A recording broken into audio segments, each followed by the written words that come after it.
আজকে হলো accession. Accession কি? এক্সেশন হলো order flow. Suppose order flow হয় 2 ক্যান্ডেল আর 3 ক্যান্ডেলে। আমরা 2 ক্যান্ডেলের এমনটা দেখি। ফার্স্ট অফ অল এখান থেকে শুরুর থেকে এই যে এরকম পেনে তুই সুমারে এই যে শুরুর থেকে বড় হয়েছে, এটা হলো এমন এক্সেশন। এটার পরে মার্কেটে একটা রিভার্সাল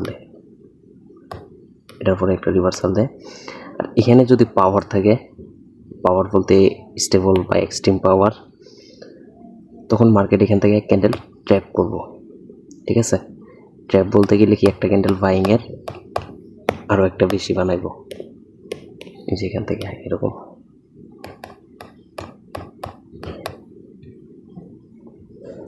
যেরকম একটা ট্র্যাপ করব।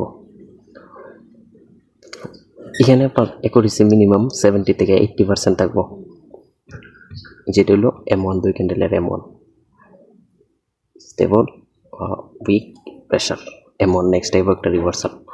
জাস্ট আপনি যদি 2 ক্যান্ডেল ধরে M1 এ ট্র্যাপ করেন, তখন আপনার অ্যাকুরেসি থাকবো 70 থেকে 80%। জাস্ট স্টেবল পাওয়ার হলে কী করবেন, M1টা অ্যাভয়েড করবেন। এই যেরকম স্টেবল পাওয়ার থাকলে M1টা অ্যাভয়েড করবেন। ঠিক আছে, যখন উইক পাওয়ার থাকবো তখন আপনি M1 এ নিতে পারেন। উইক পাওয়ার প্লাস এই যে প্রেশার পাওয়ার থাকলে। আর এই M1 এ সবসময় আপনি টার্গেট করবেন নিচ থেকে, সেলিংয়ের ক্ষেত্রে নিচ থেকে, কারণ এখানে চান্স থাকবে অ্যাবসেন্ট শো করার। তখন অ্যাবসেন্ট শো করলেও এই যে আপনার এন্ট্রির উপরে ক্লোজিং থাকবো। সাপোজ এখান থেকে বায়ারের M1 হয়েছে 2 ক্যান্ডেল, এই যে 2 ক্যান্ডেল M1 হয়েছে, এখানে যদি আপনার এই যে পাওয়ার উপরে উঠছে, আপনি টার্গেট করবেন এই যে যদি ক্যান্ডেল ক্লোজিংও থাকে অ্যাবসেন্ট শো করে, আপনার এন্ট্রির নিচে ক্লোজিং থাকবো। তখন অ্যাবসেন্ট শো করলে আপনি যাইতে পারেন আরেকটা আপেল লাগে। ঠিক আছে, আর যদি এখানে এক্সস্টেড থাকে, মন কমপ্লিশন হয়ে যায়, তখন এখান থেকে আপনি যে টার্গেট করবেন এই যেরকম ক্লোজিং দিব। ঠিক আছে, এখন আমরা এমনটা দেখাই মার্কেটের মধ্যে। ওকে,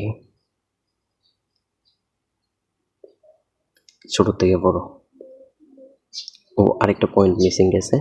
ছোট থেকে বড় এটা হলো ইনক্রিমেন্ট এমন, আর আরেকটা পয়েন্ট হলো আপনার বড় থেকে ছোট, যেখান থেকে বড় থেকে ছোট, এটা হলো আপনার ডিক্রিমেন্ট এমন। ঠিক আছে, বাইরের ক্ষেত্রেও সেম।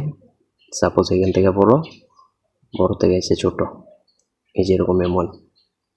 ঠিক আছে, নেক্সট আপনার এই যে রিভার্সাল, এটা হলো ইনক্রিমেন্ট ডিক্রিমেন্ট এমন। আইন দেখাই মার্কেটে ওভারও হইবেন। এখানের মধ্যে ওভারও এমন আছে, ছোট থেকে বড় সেলার ক্যান্ডেল রিভার্সাল, এই যে বাইং পজিশন থেকে বায়ার রিভার্সাল, এখান থেকে স্টেবল এন্টার বায়ার, এই যে সেলিং পজিশন সেলার মিসিং, এখানে গ্যাপ ডাউন দিয়ে কালার চেঞ্জ করে দিছে, বুম। এখন এই যে অ্যাবসেন্সের পরে এই যে দেখেন সেলিং পজিশন সেলার এখানে মিসিং। কিন্তু সবসময় মার্কেট বুম দেয় না, ক্যান্ডেলের সাইজ অনুযায়ী মেক করে। ক্যান্ডেলের সাইজ কী সাইজ হইতে পারে এই সম্পর্কে জানতে এই ভিডিওটা দেখেন।